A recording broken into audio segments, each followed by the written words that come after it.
ప్రశాంతంగా నిద్రపోయేందుకు నీంద్ యాప్లోకి అడుగుపెట్టండి. ఈ క్షణమే నీంద్ యాప్ను డౌన్లోడ్ చేసుకోండి. ఒత్తిడిని తగ్గించి ప్రశాంతమైన నిద్రలోకి మిమ్మల్ని తీసుకెళ్లే చక్కని కథలు, ధ్యాన పద్ధతులు, ఆహ్లాదకర సంగీతాన్ని మీరు నీంద్ యాప్లో మాత్రమే వినండి. నమస్తే, నేను మీ అనురాధ. ఇప్పుడు రచయిత్రి మంజీత కుమార్ రచించిన ముక్కోపి రాకుమారి అనే కథను విందాం. మనిషన్నాక కోపం సర్వసాధారణం. కానీ ఈ కథలోని యువరానికి కోపం కాస్త ఎక్కువే.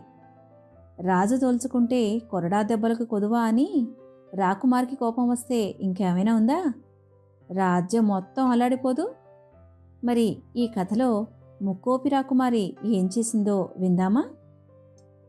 అయితే మనం కథ వినటం ప్రారంభించే ముందు సౌకర్యవంతమైన స్థితిలోకి వెళ్దాం. మీకు ఇష్టమైన రీతిలో పడుకుని అన్ని లైట్లను ఆఫ్ చేసి మీ కళ్ళు మూసుకోండి.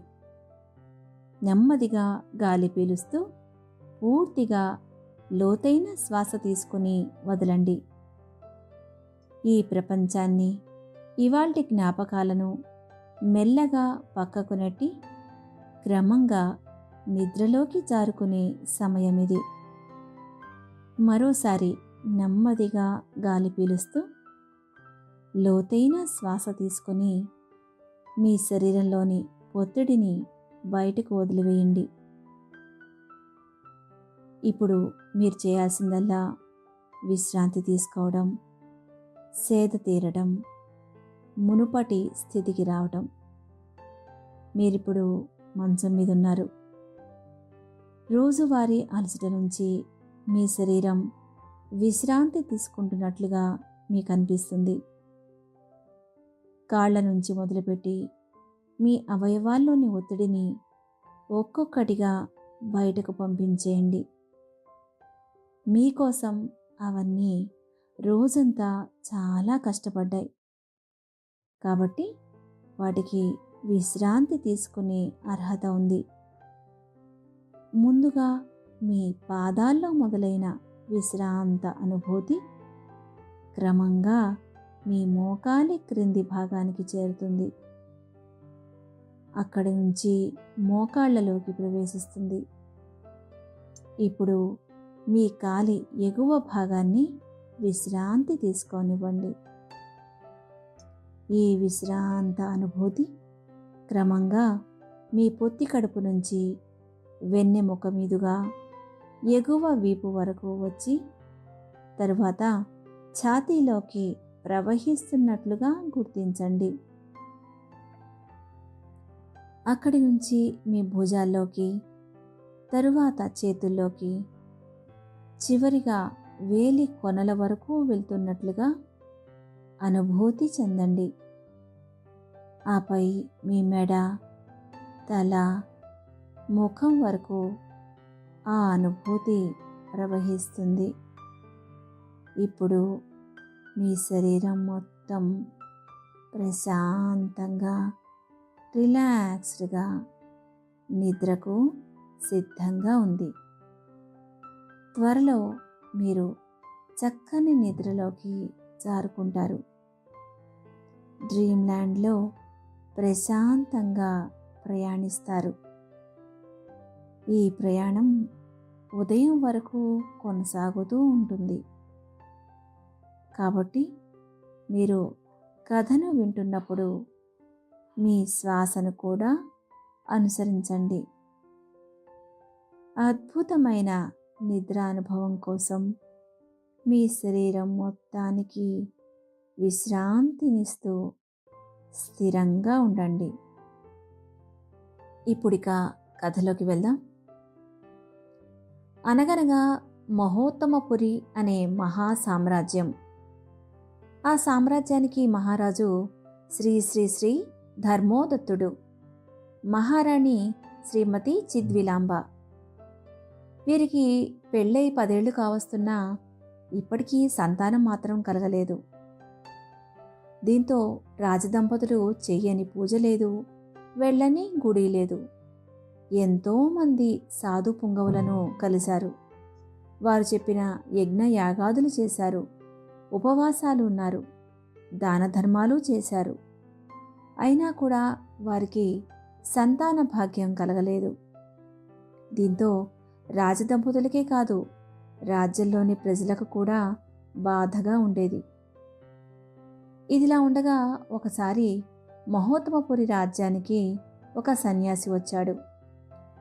ఆ మహానుభావుడు భవిష్యత్తును చూసినట్టు చెప్తున్నాడని ఒక భటుడు మహారాజుకి సమాచారం తీసుకువచ్చాడు. దీంతో రాజదంపతులు కూడా ఆ సన్యాసిని కలవాలని భావించారు.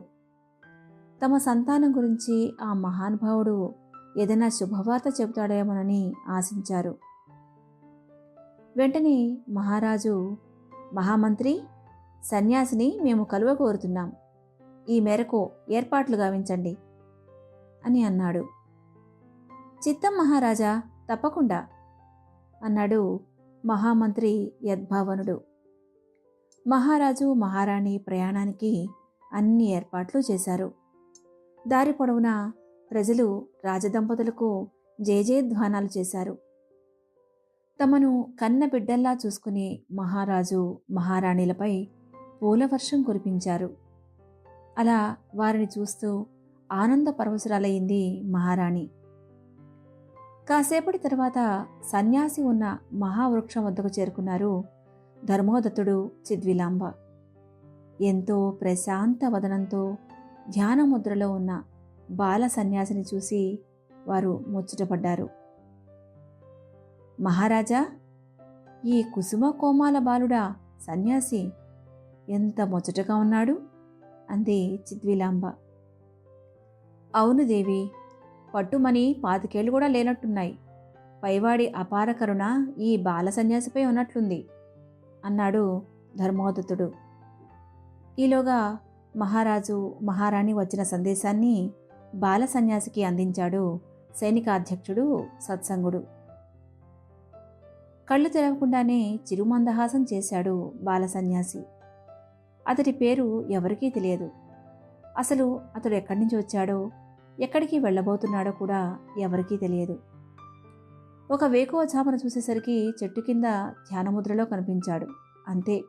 ఇక అప్పటినుంచి ప్రజలంతా అతడికి బ్రహ్మరథం పట్టారు. పూలు పళ్లను తీసుకువచ్చి సమర్పించేవారు. తమ కష్టాలను చెప్పుకుని స్వాంతన పొందేవారు. సన్యాసి కూడా వారికి భవిష్యత్తును చెప్తూ ఉండేవాడు. ఇప్పుడు మహారాజు గారి రాక గురించి తెలియగానే బాల సన్యాసి మెల్లిగా కళ్ళు తెరిచి చూశాడు. ఎదురుగా రాజదంపతులు వినమ్రంగా నమస్కరిస్తూ కనిపించారు. నమస్సులు మునీంద్ర, మీరు మా రాజ్యానికి రావడం మా అదృష్టం. మీకు ఇక్కడ ఏ ఇబ్బంది లేదు కదా అని అడిగాడు ధర్మోదత్తుడు. మా మందిరానికి విచ్చేసి మమ్మల్ని పావనం చేయండి మహాత్మా అనంది మహారాణి చిద్విలాంబ. నమస్సులు మహారాజా. వందనాలు మహారాణి. మీ రాజ్యం సుభిక్షంగా ఉంది. మరో 20-30 ఏళ్ల వరకు కరువు కాటకాలు, అధిక వర్షపాతాలు లేవు. వాతావరణం అనుకూలించి పంటలు బాగా పండుతాయి. శత్రురాజులెవ్వరూ మీపై యుద్ధం ప్రకటించరు. సామంతరాజులు మీకు సర్వదా రుణపడి ఉంటారు. ఇవి కాక మీ మనసులో ఇంకేమైనా సందేహాలున్నాయా అని అడిగాడు బాల సన్యాసి. మహానుభావ, మా రాజ్య భవిష్యత్తును గురించి మంచి మాటలు చెప్పి నన్ను ధన్యుణ్ణి చేశారు. కృతజ్ఞతలు. అయితే మాతో చిన్న విన్నపం అంటూ ఆగాడు మహారాజు. నాకు తెలుసు మహారాజా, సంతానం గురించే కదా. వచ్చే ఏడాదిలోపు మీ ఇంట్లో మహాలక్ష్మి పిలుస్తుంది అన్నాడు బాల సన్యాసి. ఆడపిల్ల పుడుతుందా? నిజంగానా? ధన్యోస్మి స్వామి, ధన్యోస్మి అంటూ మహారాణి ఆనంద భాష్పాలు రాల్చింది. ఇక మహారాజు ఆనందానికి అవధులు లేకుండా పోయాయి. అక్కడున్న వారంతా సంతోషంతో పొంగిపోయారు. బాల సన్యాసికి నమస్కరించి అక్కడి నుంచి కదిలారు రాజదంపతులు. కొన్ని రోజుల అనంతరం ఓ అర్ధరాత్రి వేళ బాల సన్యాసి ఆ రాజ్యం నుంచి ఎక్కడికో వెళ్ళిపోయాడు. ఈ విషయం మహారాజు తెలిసి బాధపడ్డాడు. కానీ అంతటి మహానుభావులను తమ రాజ్యంలోనే ఆగిపోమని చెప్పడం స్వార్థం తప్ప మరేదీ కాదని అనుకున్నాడు రాజు. ఇదే విషయం మహారాణితో చెప్పసాగాడు. మన అదృష్టం అండి, ఆ మహానుభావుడు మన రాజ్యానికి వచ్చాడండి అని అంటున్న మహారాణికి ఒక్కసారిగా వికారంగా అనిపించింది. మహారాజా, నా కళ్ళు తిరుగుతున్నాయి అంటూనే ఆమె కింద పడిపోసాగింది. టక్కున మహారాజు ఆమెను పట్టుకుని శయన మందిరంలో హంసతూలికా తల్పంపై పడుకోబెట్టాడు. ఈలోగా చిలికత్తెలు రాజవైద్యుడికి కబురు చేశారు. మహారాణిని పరిశీలించిన రాజవైద్యుడు, మహారాజా, శుభవార్త, మహారాణి గర్భం దాల్చారు. త్వరలో మన రాజ్యంలోకి బుల్లి రాకుమారి రాబోతోంది అంటూ తీయని వార్తను చెప్పాడు. అంతే, అందరూ ఆనందపరవశులయ్యారు. మహారాజు వెంటనే తన మెడలోని ముత్యాల హారాన్ని తీసి రాజవైద్యుడికి ఆనందంగా అందించాడు. మహాప్రసాదం అంటూ రాజవైద్యుడు అక్కడి నుంచి కదులుతూ ఏమేం జాగ్రత్తలు తీసుకోవాలో చిలికతలకు వివరించి చెప్పాడు. అప్పుడే మహారాణి కళ్ళు తెరిచి చూసింది. మహారాణి, మీరు గర్భం దాల్చారు. ఆ బాల సన్యాసి చెప్పిన మాట నిజమే అంటూ మహారాజు హుషారుగా మహారాణికి చెప్పాడు. మహారాణి సంతోషంతో ఉప్పొంగిపోయింది. బాల సన్యాసికి మనసులోనే నమ్మస్సులు తెలుపుకుని పూజామందిరంలో దేవుడికి వందనాలు సమర్పించింది. ఇక అప్పటినుంచి మహారాణిని అపురూపంగా చూసుకోసాగారు అందరూ. ఆమె కాలిని కింద పెట్టనేయకుండా అన్నీ అందించసాగారు. ఆమెను పుట్టింటికి కూడా పంపకుండా మహారాజు తన వద్దే ఉండమని కోరాడు. అలా నెలలు నిండసాగాయి. మహారాణి ఒక శుభముహూర్తాన ఆడపిల్లకు జన్మనిచ్చింది. చందమామను పోలిన అందంతో, అపురూప సౌందర్యంతో పుట్టిన ఆ పాపను చూసి మహారాజు మహదానంద పరవశుడయ్యాడు. మహారాణి ఆనందంతో పొంగిపోయింది.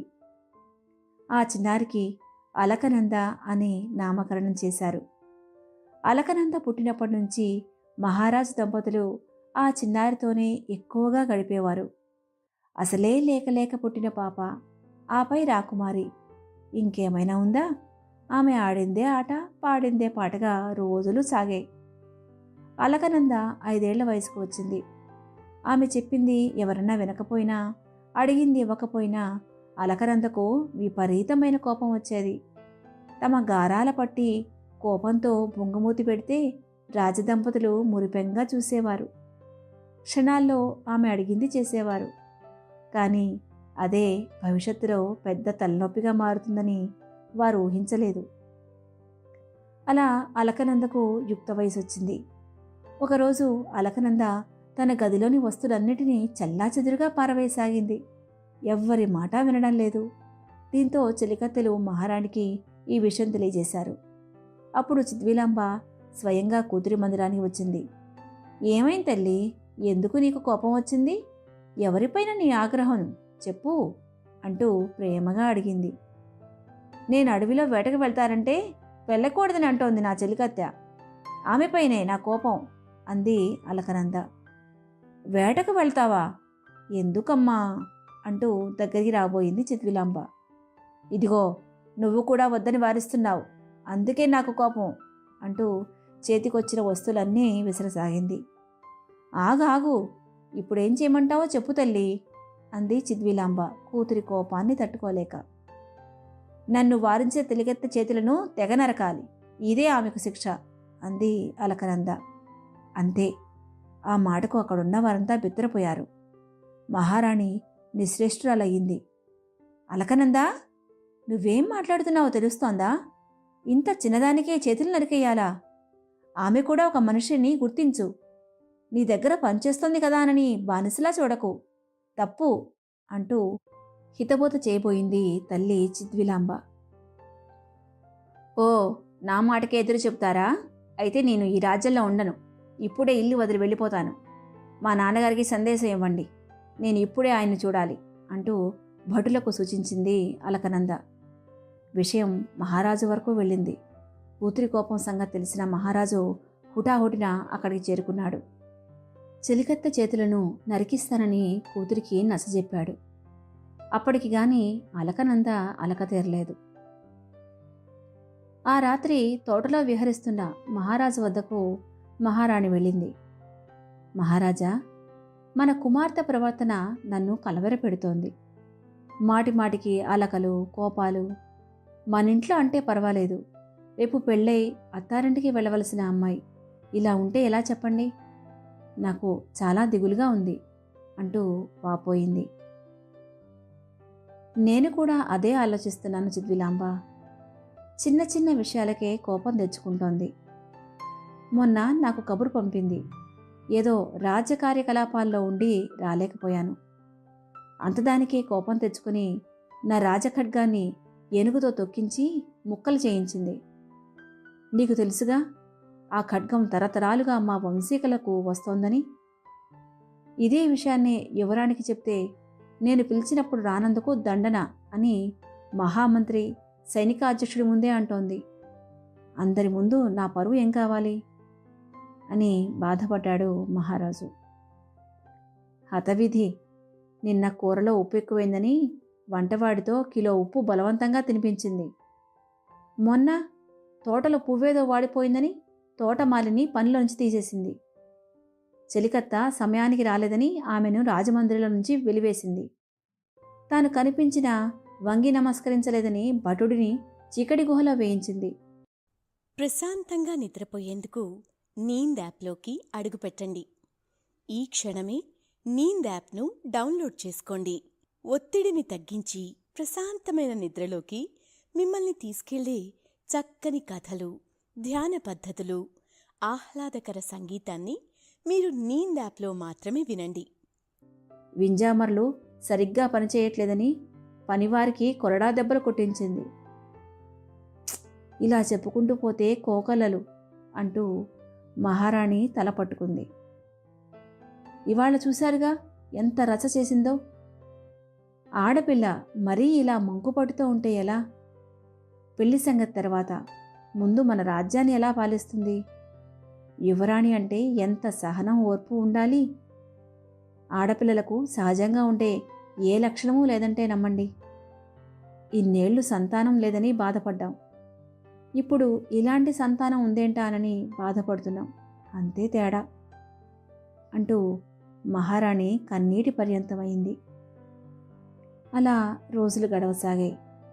ఒకరోజు రాకుమారి రాజ్యంలో విహరించసాగింది. ఆమె పల్లకీలో వెళ్తుండగా కొందరు చిన్నారులు ఆడుకుంటూ పల్లకీకి అడ్డు వచ్చారు. దీంతో పల్లకిని బోయివాళ్లు ఒక్క క్షణం నిలిపివేశారు. అంతే, అలకనందుకి కోపం వచ్చేసింది. నా పల్లకి నాపేద ధైర్యం ఎవరికి వచ్చింది అంటూ పల్లకిలో నుంచి బయటకు చూసింది. ఎదురుగా భయంగా వణుకుతూ కొందరు చిన్నారులు కనిపించారు. భటులారా, వెంటనే వీరిని బంధించి మన చెరసాలలో వేయండి అని ఆజ్ఞాపించింది రాకుమారి. ఈలోగా చిన్నారుల తల్లిదండ్రులు అక్కడికి పరుగున చేరుకున్నారు. అమ్మా రాకుమారి, మా పిల్లల్ని క్షమించు, ఏదో తెలియక మీ పల్లకీకి అడ్డు వచ్చారు అంటూ ఎంతగానో ప్రాధేయపడ్డారు. కానీ రాకుమారి మాత్రం వినలేదు. దీంతో చేసేదేమీ లేక భటులు చిన్నారులను జైలుకు తరలించారు. ఈ విషయం తెలుసుకున్న మహాసైన్యాధ్యక్షుడు సత్సంగుడు వెంటనే రాజుకు జరిగిందంతా విశదీకరించాడు. దీంతో మహారాజు తలపట్టు కూర్చున్నాడు. ముందుగా చిన్నారులను విడుదల చేసి వారికి లెక్కకు మించిన కానుకలనిచ్చి వారి ఇళ్లలో దిగబెట్టమని భటులకు ఆజ్ఞాపించాడు. ఈలోగా రాకుమారి ముక్కోపి అని, ఆమె ఎక్కడికైనా వెళ్తుంటే ఎవరూ ఎదురు రాకూడదని, ఆమెతో ఎవరూ మాట్లాడవద్దని అలకనంద గురించి రాజ్యమంతా వార్త గుప్పుమంది. ఇటు రాజమందిరంలోనూ చాలామంది చెలికత్తెలు అలకనంద కోపాన్ని భరించలేక ఉద్యోగాలను వదిలేసి వెళ్ళిపోసాగారు. భటులైతే బ్రతుకు జీవుడా అని దినమొక యుగముగా కాలం వెళ్లదీయసాగారు. మహామంత్రి, రాజగురువు, సైనికాధ్యక్షుడు కూడా అలకనంద కోపానికి బలికాసాగారు. దీంతో అందరికీ అలకనంద అంటే అభిమానం పోయి అయిష్టం పెరగసాగింది. ఒకసారి మహారాణి చిద్విలాంబ, అలకనంద కలిసి రాజ్యంలోని అత్యంత విశిష్టమైన దేవాలయానికి దర్శనార్థమై వెళ్లారు. అక్కడ అలకనందను చూసిన జనమంతా చెవులు కొరుక్కోసాగారు. ముక్కోపి అని, రాకుమారి అన్న పొగరని ఏదేదో అనుకోసాగారు. ఇదంతా అలకనంద చెవిలో పడింది. అంతే, ఆమెకు కోపం వచ్చేసింది. భటులారా, వెంటనే ఈ చిత్తవాగుడు వాగుతున్న మహిళల నాలికలను తెగ నరకండి అంటూ ఆజ్ఞాపించింది. ఆలయంలో ఈ రక్తపాతం అవసరమా? పద ముందు మన రాజభవనానికి వెళదాం అని మహారాణి ఎంత చెప్పినా అలకనంద మాత్రం వినలేదు. దీంతో అక్కడున్న మహిళలంతా భయపడిపోయారు. ఒక్కసారిగా అందరూ ప్రాణభయంతో పరుగులు తీయసాగారు. తొక్కిసలాట జరిగి పిల్లలంతా చెల్లాచెదరైపోయారు. ఏడుపులు పెడబొబ్బలతో ఆ ప్రాంతమంతా అల్లకల్లోలంగా మారిపోయింది. పరిస్థితిని అదుపులోకి తెచ్చేందుకు సైనికాధ్యక్షుడు శతవిధాలా ప్రయత్నించాడు. ముందుగా మహారాణి యువరాణిని అక్కడి నుంచి రాజమందిరానికి తరలించారు. ఆ తర్వాత ప్రజలను శాంతింపజేశాడు. అలా ఆ రోజు గండం తప్పింది. మహారాజా, ఇవాళ ఏం జరిగిందో చూశారుగా. మీ ముద్దుల కూతురి మూర్ఖమైన కోపం ఎంతటి దారుణానికి దారితీసిందో.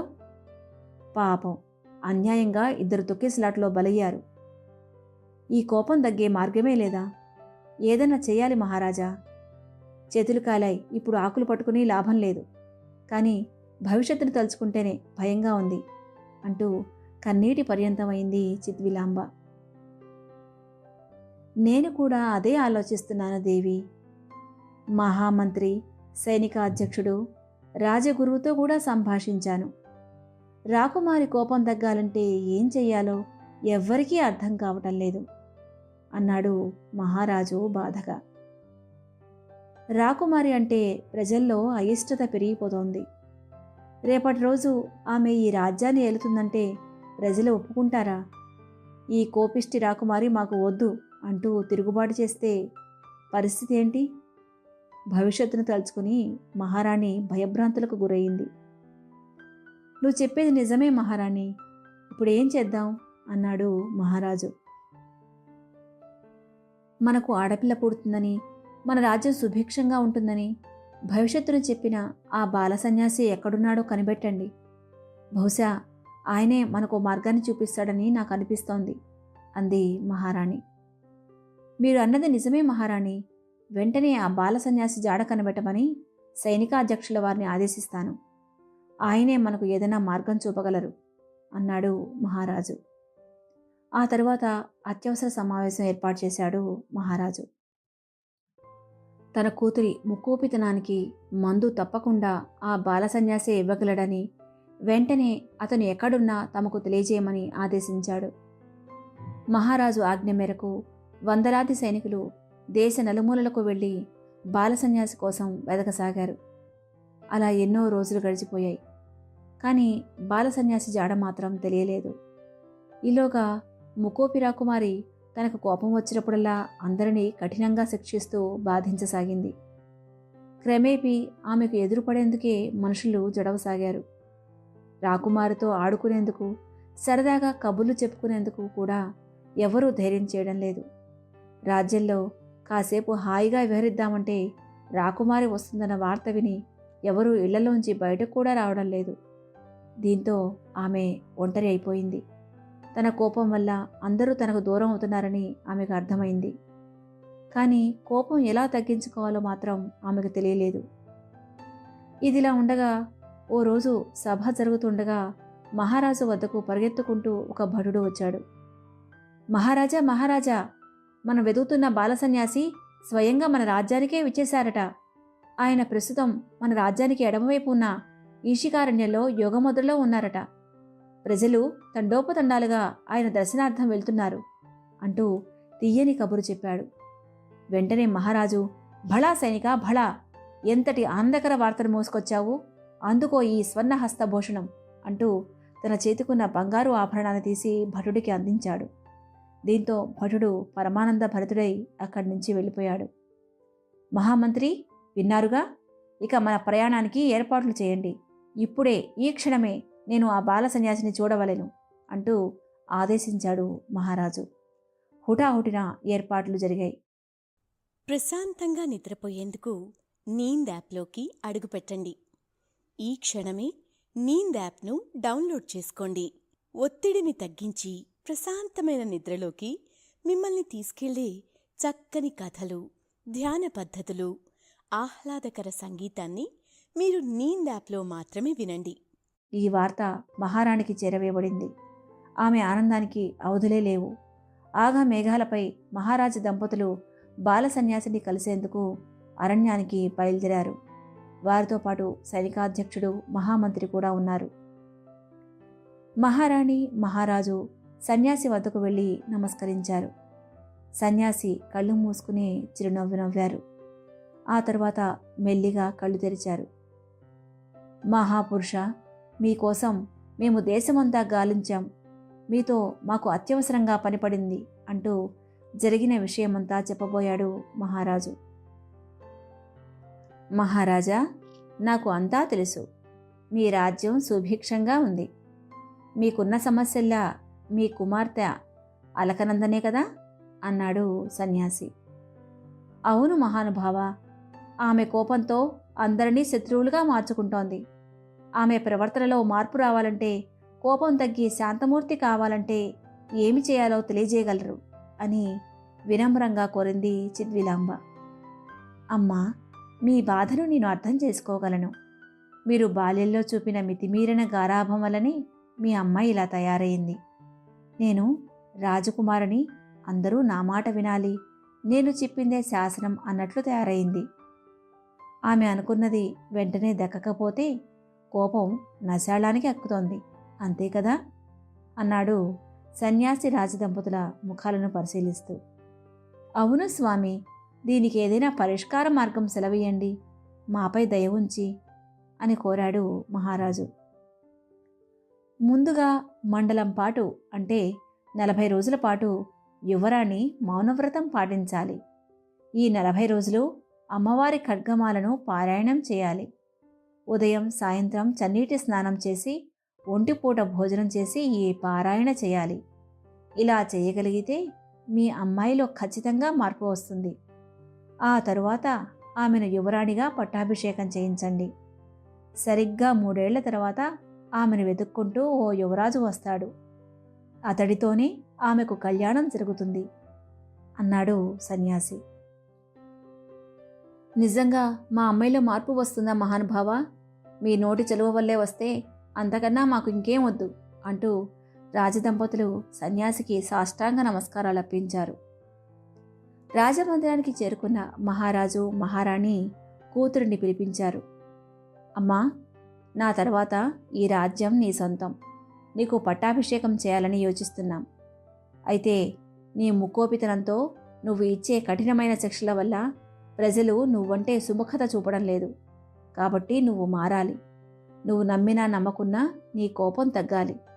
ఇప్పటికే నీ దగ్గర పనిచేయడానికి చెలికెత్తలు బెదిరిపోయి ఉన్నారు. చాలామంది ఉద్యోగాలు మానేశారు కూడా. భటులైతే రాజ్యం వదిలి పారిపోయారు.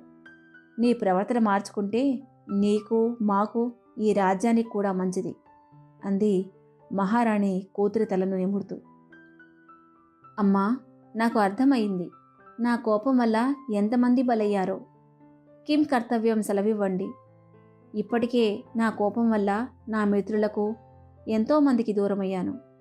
ఇక అవ్వలేను అంటూ కన్నీరు కార్చింది యువరాణి. సన్యాసి చెప్పిందంతా కూతురికి వివరించారు రాజదంపతులు. ఆ మరుసటి రోజు నుంచే యువరాణి ఖడ్గమాల పారాయణం మొదలుపెట్టింది.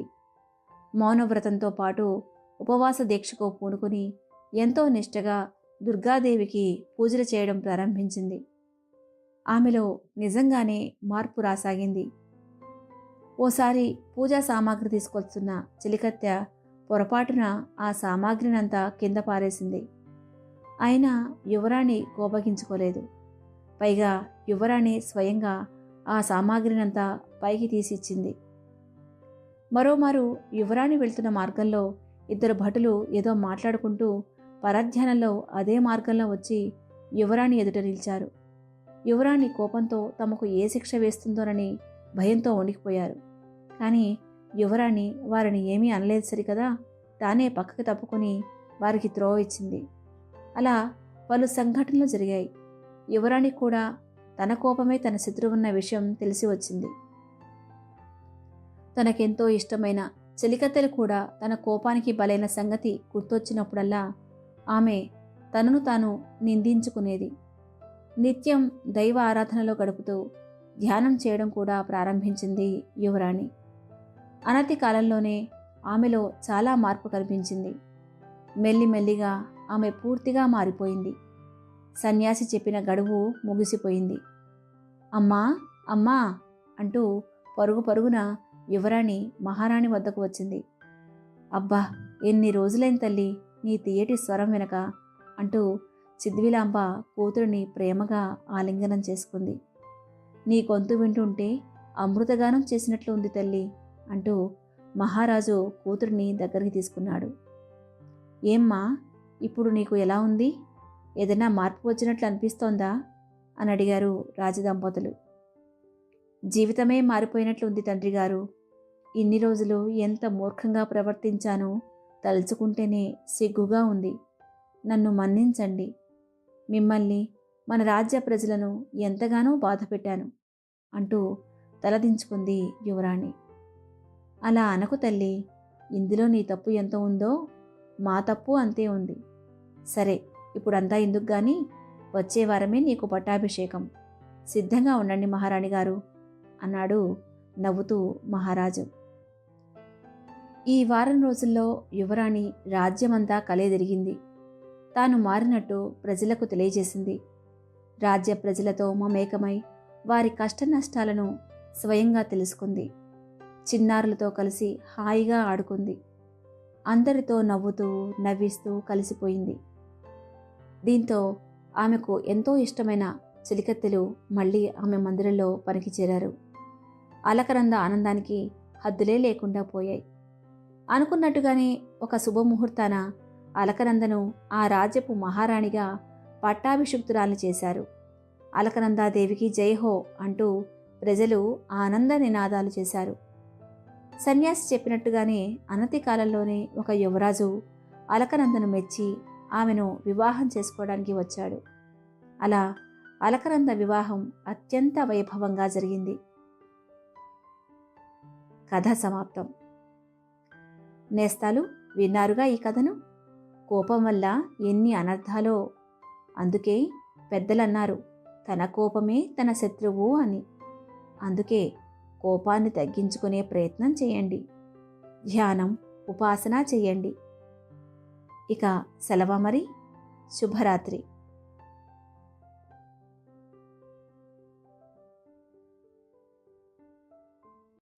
ప్రశాంతంగా నిద్రపోయేందుకు నీంద్ యాప్లోకి అడుగుపెట్టండి. ఈ క్షణమే నీంద్ యాప్ను డౌన్లోడ్ చేసుకోండి. ఒత్తిడిని తగ్గించి ప్రశాంతమైన నిద్రలోకి మిమ్మల్ని తీసుకెళ్లే చక్కని కథలు, ధ్యాన పద్ధతులు, ఆహ్లాదకర సంగీతాన్ని మీరు నీంద్ యాప్లో మాత్రమే వినండి.